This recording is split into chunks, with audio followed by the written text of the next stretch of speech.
হযরত উসমান রাদিয়াল্লাহু তাআলা আনহু যখন কোন কবরের পাশে যখন দাঁড়াইতেন তখন তিনি কি করতেন? কান্নাকাটি শুরু করে দিতেন।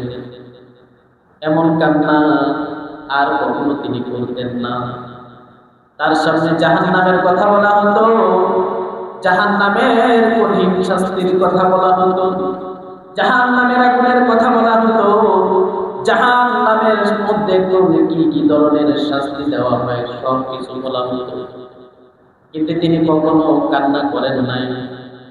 তার সামনে মৃত্যু যন্ত্রণার কথা বলা হতো, তিনি কখনো কান্দেন নাই। তিনি যখন কবরের পাশে দাঁড়াইতেন তখন তিনি এমন ভাবে কান্না করতেন, চোখ দিয়ে পানি বাইর হয়ে দাড়ি মোবারক নিচে টপটপ করে পানি পড়ত। একদিন তাকে জিজ্ঞেস করা হলো, হযরত আপনি কেন বেহেশত এবং দোজখের কথা স্মরণ করে কাঁদেন না, অথচ দেখা যায় আপনি কবরের পাশে দাঁড়িয়ে কেন এমন কান্নাকাটি করেন? আর তখন উসমান রাদিয়াল্লাহু তাআলা আনহু বললেন, শোনো, একজন মুমিন, একজন মানুষ যখন যতদিন পর্যন্ত পৃথিবীতে থাকবে ততদিন পর্যন্ত তার দেহের মধ্যে হায়াত থাকবে, দেহের মধ্যে রূহ থাকবে, প্রাণ থাকবে। আর যখন একজন মানুষ যখন ইন্তিকাল করবে তার দেহ থেকে রূহটা আলাদা হয়ে যাবে। আলাদা হওয়ার পরে তার পরবর্তী প্রথম স্টেশন হচ্ছে কবর। যেই ব্যক্তিকে কবরে রাখা হবে ওই ব্যক্তি যদি কবরের মধ্যে সফল কাম হয়, এই কবরের জিন্দেগি যদি সঠিকভাবে অতিবাহিত করতে পারে তাহলে তার পরবর্তী যত ধাপ রয়েছে সকল ধাপগুলো তার জন্য সহজ হয়ে যাবে। বলেন তো দেখি, সাহাবায়ে কেরাম যাদের কথা কোরআনে কারীমের মধ্যে আল্লাহ পাক রব্বুল আলামিন স্পষ্টভাবে বলে দিয়েছেন এবং জান্নাতের 10 জন সুসংবাদকারীদের মধ্যে অন্যতম হচ্ছেন হযরত উসমান রাদিয়াল্লাহু তাআলা আনহু। তারা দুনিয়াতে থাকা অবস্থায় জান্নাতের সার্টিফিকেট পেয়েছেন, জান্নাতের নিশ্চয়তা পেয়েছেন। বলেন তো দেখি তাদের জন্য কি কবরের জন্য, হাসরের জন্য, পুলসিরাতের জন্য আর দেখা যায় জাহান্নামের আগুনের ভয় কি তাদেরকে কোনো উপকার গ্রাস করতে পারে কি পারে না? না, তাদেরকে গ্রাস করতে কখনো পারবে না। তাদের জান্নাত কি নিশ্চিত। আপনার আমাকে জান্নাত নিশ্চিত। যেই সকল অন্যায় অপরাধ খারাপ কাজের সাথে আমরা লিপ্ত রয়েছি, জান্নাত যাওয়া তো ঠাকুরের কথা চিন্তাও তো কি করা যায় না। কিন্তু আরো কোনো ক্লু আছে। আরেকটু দেখা যায় আল্লাহ তো দয়াবান। আল্লাহ কি দয়াবান? তিনি যদি দয়া করে, তিনি যদি কি করে, হয়তো আল্লাহ তাআলা আমাদেরকে দিতে পারে, ঠিক না? এই শুধু এতটুকুই আশা আছে, আর অন্য কোনো কি নেই, আশা নাই। যে ইবাদত করি সকালটা শুরু হয় মিথ্যা দিয়ে এবং রাত্রি ঘুমাইতে যাওয়ার পূর্বে মিথ্যা দিয়ে শেষ হয়। ফোনে কথা বলে আসে এক জায়গায়, বলে আরেক জায়গায় কথা, ঠিক না? আসে কাজ করছে একরকম, তার বসের হিসাব দিচ্ছে অন্যরকম। তাহলে সত্য না মিথ্যা? অবশ্যই মিথ্যা। শুধু তার ঘুমটা হচ্ছে সত্য। ঘুম কি সত্য, আর সব কি মিথ্যার উপরে দাঁড়িয়ে ভালো কিছু আশা করা যায়? কখনো যায় না। দুরূদ শরীফ পড়ুন, সাল্লাল্লাহু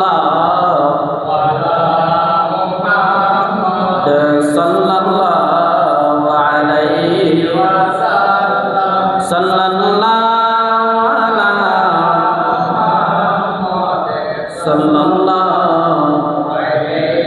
ওয়াসাল্লাম। সাআতিশ শাজারু নাতাকাল হাজারু শুকাল কমারু বিইশারাতিহি সাল্লাল্লাহু আলা মুহাম্মাদ সাল্লাল্লাহু আলাইহি ওয়াসাল্লাম, সাল্লাল্লাহু আলা মুহাম্মাদ সাল্লাল্লাহু আলাইহি ওয়াসাল্লাম। সম্মানিত উপস্থিতি,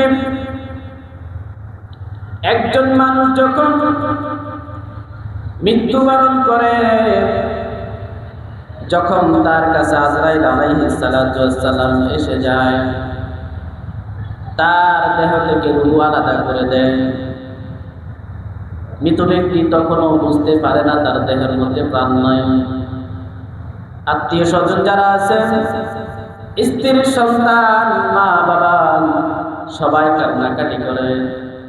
মৃত ব্যক্তি তাদের কাছে যায়, তাদের কাছে গিয়ে তাদেরকে জিজ্ঞেস করে, কিন্তু তারা কোনো উত্তর দেয় না। এর কাছে যায়, ওর কাছে যায়, কেউ তার কোনো প্রকার তার কথা সাড়া শব্দ দেয় না। বলেন তো দেখি, যেই ব্যক্তি মৃত্যুবরণ করেছে তার রূহ যদি কোনো মানুষকে যদি কোনো প্রশ্ন করে, কোনো মানুষ কি তার কথা কখনো শুনবে? না, শুনবে না, না শুনবে না, শুনে না। দেখা যায় মৃত ব্যক্তি তার জন্য তোড়জোড় শুরু করে দেয়। পাড়া প্রতিবেশীরা সকলে একসাথ হয়ে যায়, সর্বসম্মতিক্রমে সিদ্ধান্ত নেয় অমুক ব্যক্তির জানাজা ওই সময় দেওয়া হবে। চতুর্দিক অ্যালাউন্স করে দেয়, মাইকিং করে দেওয়া হয়, আওয়াজ করে দেওয়া হয়। মৃত ব্যক্তিকে সুন্দর মতো করে গোসল করা হয়, গোসল দেওয়া হয়, সুন্দর মতো সাদা দমদমে কাপড় পরিধান করানো হয়, চোখের মধ্যে সুরমা দেয়, আতর দিয়ে দেওয়া হয়, সুগন্ধি দিয়ে এমন ভাবে প্রস্তুত করে যেমনি ভাবে তোলা বিয়ে করার পূর্বে যেমনি সাজগোজ করে যেমন বরযাত্রী বেশে বন্ধনের বাড়িতে যায়, ঠিক তদ্রূপ এই ব্যক্তিকেও এমন ভাবে সাজিয়ে গুজিয়ে পরকালের দিকে ধাবিত করে দেয়। হযরত আনাস রাদিয়াল্লাহু তাআলা আনহু হতে বর্ণিত, রাসূলুল্লাহ সাল্লাল্লাহু আলাইহি ওয়াসাল্লাম বলেন, যখন বান্দাদেরকে কবরে রাখা হয় এবং তার সঙ্গী সাথীগণ তার এই কবরের থেকে ফেরত আসে, দেখা যায় একজন কবরবাসীর সঙ্গে একজন কবরের যাত্রীর সঙ্গে 100 বলেন 50 বলেন কিছু সংখ্যক মানুষ কবরস্থানে যায় কি যায় না? এই মানুষগুলো সবাই দলবদ্ধভাবে যায়। কবরের মধ্যে 3 জন ব্যক্তি নামার পরে কবরস্থ ব্যক্তি চিন্তা করে, এতক্ষণ অনেক মানুষ ছিল কিন্তু এখন কেউ নাই, মাত্র 3 জন রয়েছে, মনে হয় আমার সাথে 3 জন থাকবে। এতক্ষণ আমার সাথে অনেক মানুষ রয়েছে, জানাজাতে বহু মানুষ দেখেছি, আমার কোনো ভয় নাই। জানাজা থেকে অর্ধেকের বেশি মানুষ চলে গিয়েছে, যাক তাতে সমস্যা নাই, আমার সাথে আর অনেক মানুষ রয়েছে। যখন কবরের মধ্যে 3 জন নামা হয় তারপরে আশ্বস্ত থাকে। কবরের মধ্যে যখন 3 জন থেকে 1 জন উঠে যায় আর একটু চিন্তিত হয়ে যায়, যখন আর একজন উঠে যায় তখন আর একটু চিন্তিত হয়ে যায়। এরপরে দেখা যায় 3 জনের মধ্যে বাকি 1 জন উঠে যায় কি যায় না? বন্ধুগণ, মানুষ পৃথিবীতে একা বাঁচতে পারে না। একাকিত্ব মানুষদেরকে ধ্বংস করে দেন, একাকিত্ব মানুষদেরকে মানসিক ভারসাম্য করে তোলেন। মানুষ একা বসবাস করতে পারে না। কিন্তু আপনার জায়গার মধ্যে থেকে একবার চিন্তা করেন, আপনি স্ত্রী সন্তান ব্যতীত দুনিয়াতে থাকতে পারেন না।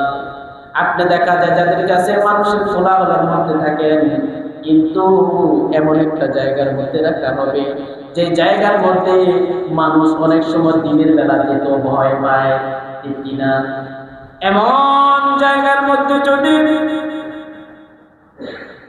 আপনাকে আমাকে হয়তো আজকে বা আগামীকালকে বা আগামী 5 বছর 10 বছর পরে আমাদের মধ্য থেকে আমরা কি ওই জায়গার মধ্যে যাব কি যাব না? কিন্তু বন্ধুগণ, জীবনটা যদি ওইভাবে যদি সাজাইতে না পারি, বলেন তো দেখি কবর আমাদের সাথে কেমন আচরণ করবে? এই কবরের মধ্যে রাখার সাথে সাথে যেই ব্যক্তি আল্লাহর সাথে নাফরমানি করবে, যেই ব্যক্তি আল্লাহর হুকুমগুলো সঠিকভাবে মানবে না, কবর এমন একটা আচরণ করবে, 2 দিক থেকে এমন একটি চাপ দিবে, এক পাঁজরের হাড়গুলো অন্য পাঁজরে গিয়ে লেগে যাবে। রাসূলুল্লাহ সাল্লাল্লাহু আলাইহি ওয়াসাল্লাম বলেন, যখন মানুষ যখন মুর্দারকে কবরে রাখা হয়, কবরে রাখার পরে দোয়া করে যখন মানুষগুলো চলে যায়, মৃত ব্যক্তি তখনও তাদের পায়ের আওয়াজগুলো শুনতে পায়, তাদের কানের মধ্যে আওয়াজ যেতে থাকে। আর রাসূলুল্লাহ সাল্লাল্লাহু আলাইহি ওয়াসাল্লাম বলেন, এমন অবস্থায় দুইজন ফেরেশতা আসবে, এসে তাকে উঠিয়ে বসাবেন, অতঃপর তাকে প্রশ্ন করা হবে। রাসূলুল্লাহ সাল্লাল্লাহু আলাইহি ওয়াসাল্লামকে ইঙ্গিত দিয়ে বলবেন, অমুক ব্যক্তিকে প্রশ্ন করা হবে কয়টা? আরো জোরে বলেন কয়টা? তিনটা প্রশ্ন করানো হবে। তার মধ্যে অন্যতম প্রশ্ন হচ্ছে রাসূলুল্লাহ সাল্লাল্লাহু আলাইহি ওয়াসাল্লামকে ইঙ্গিত দিয়ে দেখাবেন, অমুক ব্যক্তিকে তুমি কি দুনিয়াতে এই ব্যক্তি সম্পর্কে কি ধারণা মন্তব্য করতে? আর তখন ওই ব্যক্তি যদি মুমিন হয়ে থাকে, সে সাক্ষ্য দিবে যে তিনি আল্লাহর বান্দা এবং রাসূল। তখন তাকে বলা হবে, দেখে নাও তোমার দুজকের ঠিকানা, যার মোকাবেলায় তুমি আল্লাহ পাক তোমাকে বেহেশতের ঠিকানা দান করেছেন। সুবহানাল্লাহ বলি। যখন বলবেন তিনি আল্লাহর বান্দা এবং রাসূল, আমাদের রাসূলকে আমরা প্রাণ ভরে ভালোবাসি কি বাসি না? যখন দোয়া করবেন, দোয়া করার সময় এভাবে দোয়া করবেন, আয় আল্লাহ, আপনি আমাকে ওলিউল্লাহ বানাইয়া দেন, আপনার খাঁটি বান্দা বানিয়ে দেন। আল্লাহ আপনি আমাকে মুস্তাজাবুদ দাওয়া হিসেবে কবুল করেন। আল্লাহ আপনি আমাকে মুস্তাজাবুদ দাওয়া হিসেবে কবুল করে নেন। সর্বশেষ বলবেন, আল্লাহ গো, আপনার হাবিবের চেহারা না দেখাইয়া কবরে আমাদেরকে নিও না রে আল্লাহ।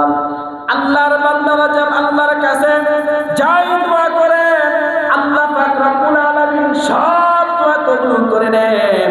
কোন দোয়া সময়ের সাথে সাথে করে, কোনটা সময়ের সাথে বিলম্বের সহিত করে। যেগুলো দুনিয়াতে পাবেন না, ওইগুলো আপনার জন্য পরকালে বরাদ্দ থাকবে কি থাকবে না? অবশ্যই থাকবে।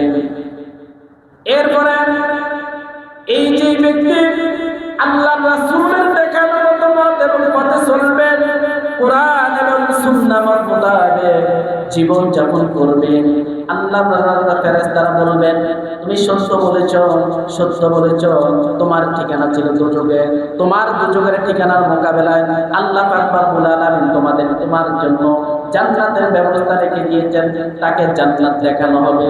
সুবহানাল্লাহ বলে। এরপরে যেই ব্যক্তি নাফরমান হবে, মুনাফিক হবে, যেই ব্যক্তি বেঈমান হবে, কাফের হবে, তাকে প্রশ্ন করা হবে ওই ব্যক্তিকে। আর তখন তিনি বলবেন, না আমি তাকে চিনি না, না আমি তাকে জানি না, তার সম্পর্কে আমার কোনো প্রকার ধারণা নাই। আর তখন তার কবরের শাস্তি দেওয়া শুরু হবে কি হবে না? একমাত্র রাসূলুল্লাহ সাল্লাল্লাহু আলাইহি ওয়াসাল্লামের প্রেম, ভালোবাসা, কোরআন এবং সুন্নাহ মোতাবেক যে ব্যক্তি কোরআন এবং সুন্নাহ মানবে, সেই ব্যক্তি রাসূলকে ভালোবাসবে কি বাসবে না? জোরে বলেন, রাসূলকে ভালোবাসবে কি বাসবে না? রাসূল সাল্লাল্লাহু আলাইহি ওয়াসাল্লামকে যদি ভালোবাসেন, আদর্শ হিসেবে যদি মেনে নিতে পারেন, দুনিয়া এবং আখিরাত পুরোটাই আপনার হয়ে যাবে। ঠিক কি না? সম্মানিত উপস্থিতি, কথা বললে আরো অনেক কথা রয়েছে, কিন্তু কিছু কথা না বললে একেবারে না হয়ে যায়। ঠিক কিনা? একটা মানুষ যখন মৃত্যুবরণ করে, তার সকল আমলের দরজা কি হয়ে যায়? বন্ধ হয়ে যায়। তিনটা ব্যতীত। কয়টা? সদকা জারিয়া, উপকারী ইলম, এরপর হচ্ছে নেক সন্তান। সদকা জারিয়া, উপকারী ইলম, নেক সন্তান। এখন আপনি গরিব মানুষ, আমি গরিব মানুষ, আমি তো দিন খাই, এমন কোন সদকা জারিয়া রেখে যেতে পারি নাই। তাহলে মসজিদও করতে পারি না, মাদ্রাসাও করতে পারি নাই, কোনো ব্রিজও করে দিতে পারলাম না, কোথাও একটা নলকূপ বসাইলাম না, তাহলে কি সদকা জারিয়া কোনো কিছু রেখে গেলাম? বললাম না। অভাব অনটনের কারণে সন্তানটাও মানুষ করতে পারি নাই। কি করি নাই? যে সন্তান, আপনি যদি নেক সন্তান রেখে যান, আপনি যদি গুনাহগার হয়ে থাকেন, সন্তান যখন কবরের পাশে গিয়ে যখন বলবে রব্বিরহামহুমা কামা রাব্বায়ানি সগীরা, বা সূরা ফাতিহা ইখলাস তেলাওয়াত করে আল্লাহর কাছে একটু দোয়া প্রার্থনা করবে, তখন তার মা বাবার কবরের মধ্যে আযাব কমবে না বাড়বে? তাদের কবরের মধ্যে নেকি যাবে কি যাবে না? যাবে। এখন এমন বহু হতভাগা আছে, আমাদের মৃত্যুর পরে আমার কি হবে আমি নিজে জানি না। জানি না। যখন কবরের পাশ দিয়ে যাবেন তখন কি করবেন? তখন সূরা ইখলাস, সূরা ফাতিহা কিছুই না পারলে তাদেরকে উদ্দেশ্য করে বিসমিল্লাহির রহমানির রহিম, এখানে 19টা হরফ আছে। প্রতি হরফের মধ্যে যদি আল্লাহ 10 নেকি করে দেয় তাহলে তাদের কবরের মধ্যে আসওয়াব যাবে কি যাবে না? তাহলে আজকে থেকে যখন দেখবেন সামনে কবরস্থান সূরা ইখলাস পড়তে থাকবেন, একবার পড়েন, দুইবার পড়েন, তাদেরকে উদ্দেশ্য করে। আজকে আপনি তাদের নাজাতের জন্য করবেন, আপনি মৃত্যুর পরে আল্লাহ কোনো না কোনো ব্যবস্থা করে আপনারও এমন একটা ব্যবস্থা করে দিবেন। সুবহানাল্লাহ। একজন মানুষ যখন মৃত্যুবরণ করে তার সকল আমলের দরজা বন্ধ হয়ে যায়। তার জন্য যখন কোন মানুষ যখন কবরস্থানের সামনে যখন দাঁড়িয়ে বা কবরস্থানের পাশ দিয়ে হাঁটার সময় যখন সুবহানাল্লাহ বলে, আলহামদুলিল্লাহ, আল্লাহু আকবার বলে বা একটা সূরা তেলাওয়াত করে, ঠিক ওই সময় কবরবাসীরা তারা কি করে? হারাজুতি করে, কার আগে কে নেকিগুলো তাদের আমলনামা নিয়ে নেবে এমন ভাবে প্রতিযোগিতা শুরু করে দেয়। কেমন প্রতিযোগিতা? এখন দেখা যায় বড় যে খুন্দক, যে ফসল যেটা এটা উঠে দিচ্ছে না, আচ্ছা ধরি এখন মেঘ আসে না? আসে।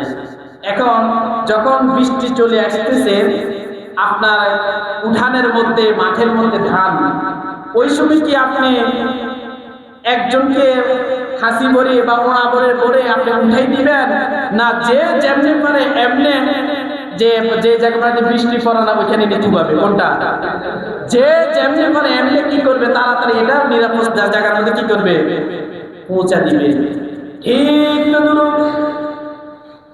গোরস্থানের সামনে দাঁড়িয়ে যখন কোন মুমিন বান্দা বান্দি যখন কোন সূরা পড়ে, কোন দোয়া পড়ে, কবরবাসীরা এমনি ভাবে প্রতিযোগিতা করে করে তাদের আমল নামার মধ্যে নেকিগুলো ঢুকাতে থাকে। সুবহানাল্লাহ। তাহলে তাদের জন্য কি একটু দোয়া করা যায় না? তারা কি আমাদের পর? তারা বিশাল অনেক বিপদে আছে। কেমন বিপদ? আপনি আমি আজকে বিপদ বুঝি না, কিন্তু যখন আপনিও মরে যাবেন তখন আপনি কত বড় বিপদে আছেন আপনি নিজে জানেন, কিন্তু কিছুই করার নাই। আছে কি? কোনো কিছুই করার নাই। সুতরাং এখনকার যারা তরুণ এবং যুবক রয়েছে তারা কবরস্থানের পাশে, এটা অনেক সময় নিরাপদ জায়গা, এখানে মানুষ যায় না, এখানে যায় ফ্রি ফায়ার খেলে, দুনিয়ার আকাম কুকাম যা আছে সব এখানে করে। এখন আপনি তার জন্য দোয়া করলেন না, করেন নাই, সমস্যা নেই, সে যেভাবে আছে এইভাবে থাকুক, কিন্তু আপনি তো তার কবরের মধ্যে শাস্তি পাঠাইতে পারেন না। পাঠাইতে পারেন? আপনার কারণে তো তাদের কবরে কি হবে? আযাব হবে। কথা কি বুঝাতে পেরেছি? তাহলে আমাদের সন্তান যারা আছে তাদেরকে অন্তত সুশিক্ষা দেওয়ার চেষ্টা করবেন, আর কবরবাসীদের জন্য সহানুভূতিশীল হবেন। আপনি যদি আপনার মৃত মা বাবার জন্য দোয়া করেন, আপনার সন্তান আপনার জন্য দোয়া করবে। আপনি যদি তাদের কথা স্মরণ না করেন, আপনার সন্তান আপনার কথা কি করবে না? স্মরণ করবে না। আল্লাহ তাআলা আমাদের সকলকে কবুল করেন, সকল করেন, আমিন। ওয়া আলাইনা ইল্লাল বালাগ। আসসালামু আলাইকুম ওয়া রাহমাতুল্লাহি ওয়া বারাকাতুহু।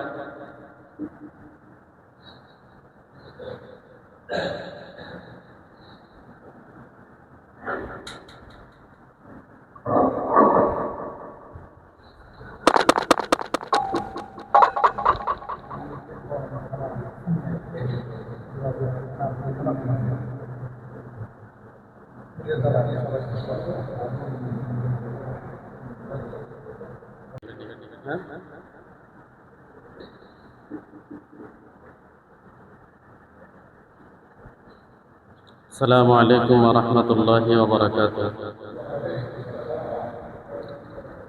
الحمد لله نحمده ونستعينه ونستغفره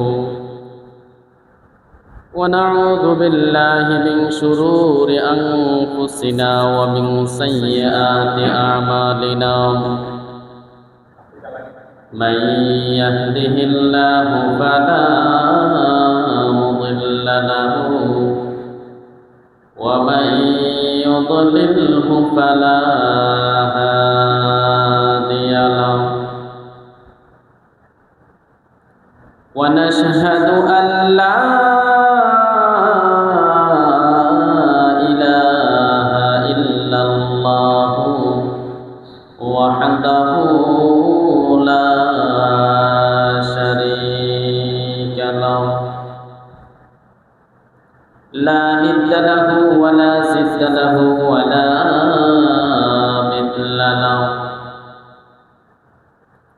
ونشهد أن سيدنا وسندنا وحبيبنا وطبيبنا وطبيب قلوبنا ومولانا محمدا عبده ورسوله صلى الله تعالى عليه وعلى آله وأصحابه وبارك وسلم تسليما كثيرا كثيرا أرسله بالحق بشيرا ونذيرا وداعيا إلى الله بإذنه وسراجا منيرا أما بعد فقد قال الله تعالى في كلامه المجيد وفي فرقانه الحميد أعوذ بالله من الشيطان الرجيم بسم الله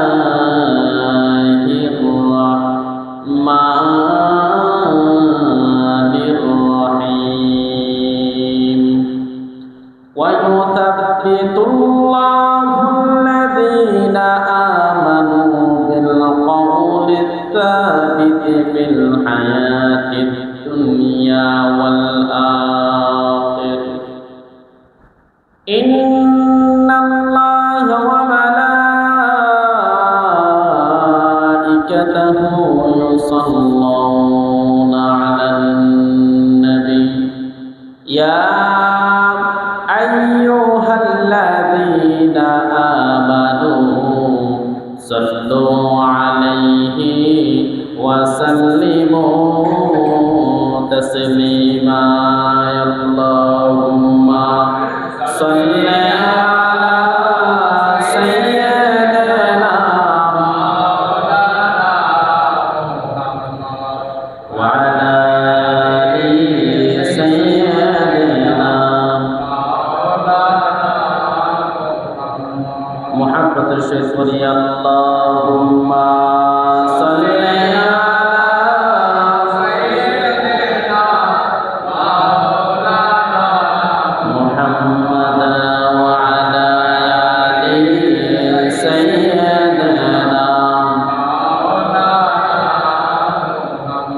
জীবন যদি যায় চলে যায় ঈমান যাবে না জীবন যদি যায় চলে যায় ইসলাম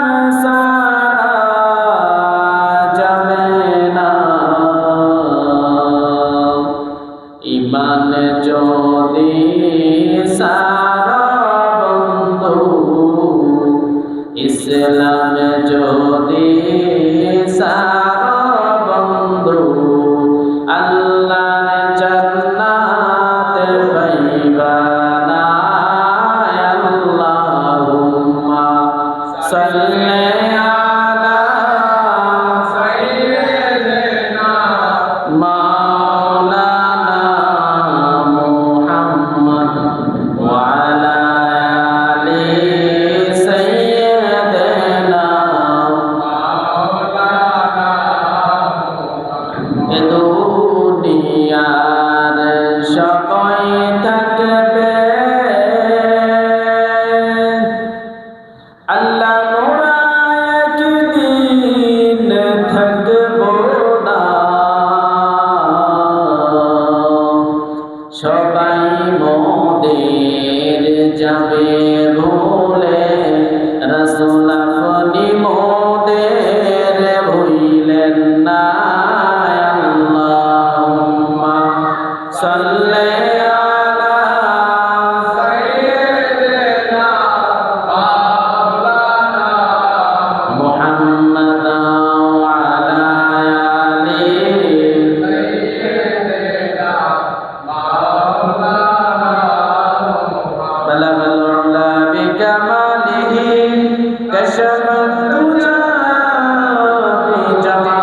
আম্মা বা'দ।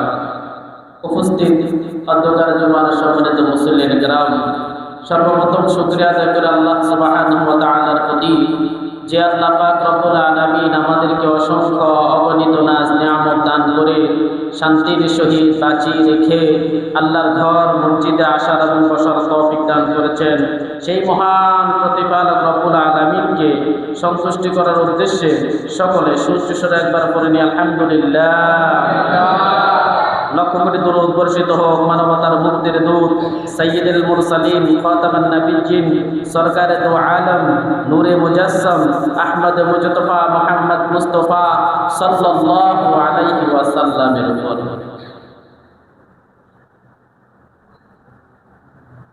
সম্মানিত উপস্থিতি, যতদিন পর্যন্ত আমাদের এই দেহের মধ্যে প্রাণ থাকবে, রুহু থাকবে, ততদিন পর্যন্ত জীবিকার তাগিদে, প্রয়োজনের তাগিদে আমরা পৃথিবীর পেছনে পেছনে, দুনিয়ার পেছনে পেছনে দৌড়াতেই থাকবো, ঠিক না? একজন মানুষের যখন চুলদারি পেকে যায়, তার ছেলে মেয়েদেরকে বিবাহ দিয়ে দেয় এবং ছেলের ঘরের নাতির পর্যন্ত বিয়ে হয়ে যায়, তখন তার আশা আকাঙ্ক্ষা কি থাকতে পারে বলেন? সে এখন নিবে, রেস্ট নিবে, সে তার যে কর্মজীবন আছে সেটা থেকে অব্যাহতি দিবে, আল্লাহ কথা করবে, পরকালের দিকে আস্তে আস্তে কি করবে, ধাবিত হবে, ঠিক না? কিন্তু দেখা যায় সব কিছু থাকা সত্ত্বেও নিজে এক কাপ চা খায় না, কোনোদিন কোনো গাড়িতে উঠে 10 টাকা ভাড়া দিছে এ মনে হয় নজির নাই। এখন পর্যন্ত সাইকেলে করে মাঠে ঘাটে যায়, নিজে ধান কাটে, বাজারে আসে, নিজের সাইকেল চালায়, বাজার করে, অসুস্থ হয়েছে, হাসপাতাল নিচে কেন? এর মধ্যেও তার কি আছে? আপত্তি আছে। বলেন তো দেখি, এই সকল টাকা পয়সা সম্পদ এখনো সম্ভবত ব্যাংকের মধ্যে কোটি টাকার উপরে পড়ে আছে। আজকে যদি ওনার চোখ বন্ধ হয়ে যায়, আগামীকাল এই সম্পদগুলো, অর্থগুলো কে খাবে? কথা বুঝাতে পারছি? আমরা নিজেকে নিয়ে ভাবি না। আমরা যদি নিজেকে নিয়ে যদি ভাবতাম, যেমন আমি সকাল থেকে সন্ধ্যা পর্যন্ত, শনি থেকে শুক্র পর্যন্ত, মাসের শুরু থেকে শেষ পর্যন্ত গাদার খাটুনি খাটতেছি, কেমনে 10 থেকে 20, 20 থেকে 50, 1000 থেকে 10,000 টাকা ইনকাম করা যায়। প্রতিনিয়ত আমরা এই প্রতিযোগিতা করি কি করি না? বলেন তো দেখি, আমরা পুরুষ মানুষ, এটা কি আমাদের জন্য? পরিবারের মধ্যে 5 জন 7 জন থাকে, ছেলেকে ডাক্তারি পড়াইতে হবে, স্কুলে পড়াইতে হবে, তার টাকা জোগাড় করতে হবে, আগামীকাল ঘরের মধ্যে বাজার নাই, বাজার করতে হবে, এই টেনশন করতে করতে করতে করতে কখন যে সময় চলে গিয়েছে সে নিজেও টের পায় না, ঠিক কিনা? এখন আমরা যখন মৃত্যুবরণ করবো, আমাদের সাথে আচরণটা কেমন হবে? আল্লাহ স্পষ্ট করে দিয়েছেন।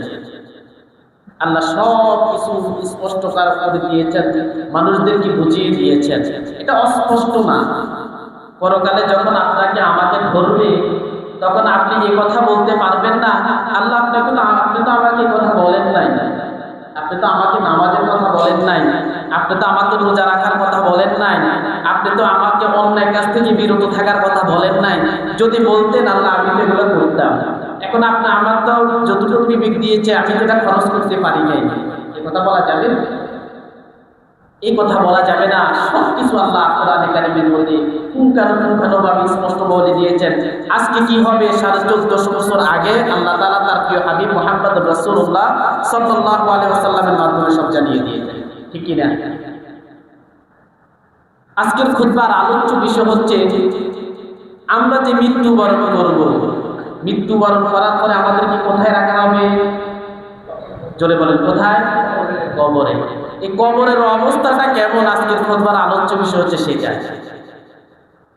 কাউকে যদি বলা হয়, বলেন তো দেখি আল্লাহ কেমন, আল্লাহ কি কেমন, তখন উত্তর কি?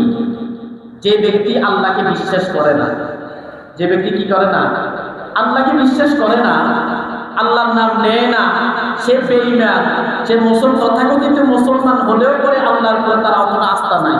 তাহলে আপনি যে আল্লাহর উপরে অগাধ আস্থা এবং বিশ্বাস আছে, আল্লাহ সকাল শুরু হয় আল্লাহর স্মরণ নিয়ে এবং ঘুমানোর পূর্বে আল্লাহকে স্মরণ করে ঘুমান, আপনি যাকে মানেন, আপনার এই ভোট, আপনার যে বিশ্বাস, তাকে আপনি বিশ্বাস করাতে পারবেন না। উত্তর হচ্ছে আল্লাহ আপনার কাছে যেমন আল্লাহ তেমন, কিনা নাকি অন্যরকম না। এই কবর সম্পর্কে আল্লাহ পাক রব্বুল আলামিন পবিত্র কোরআনে কারীমের মধ্যে বলেন, ওয়ায়ুসাব্বিতুল্লাহুল্লাযীনা আমানু বিল কওলি সাবিতি ফিল হায়াতিদ দুনিয়া ওয়াল আখিরাহ। আল্লাহ পাক রব্বুল আলামিন বলেন, মুমিন বান্দাদেরকে ইহকাল ও পরকালে গৃহবাণী তথা কালিমায়ে তৈয়বার দ্বারা সুদৃঢ় রাখা হয়। মুমিন বান্দা যারা, তাদেরকে দুনিয়ার মধ্যে কালিমা তৈয়বার সুদৃঢ় করে এবং পরকালে তারা যখন মৃত্যুবরণ করে, যখন পরকালে চলে যাবে, দুনিয়াতে থাকা অবস্থায় তারা যেভাবে ঈমানের উপরে অটল ছিল, আল্লাহ তাআলার উপরে দৃঢ় বিশ্বাস রেখেছেন, আল্লাহ তাআলা তাদেরকে পরকালে ঠিক একইভাবে কালিমার উপরে দৃঢ় রাখবেন। সুবহানাল্লাহ। হযরত উসমান রাদিয়াল্লাহু তাআলা আনহু হতে বর্ণিত, রাসূলুল্লাহ সাল্লাল্লাহু আলাইহি ওয়াসাল্লামের জামানায়, এখনো তিনি ইন্তেকাল করেন নাই, তিনি যখন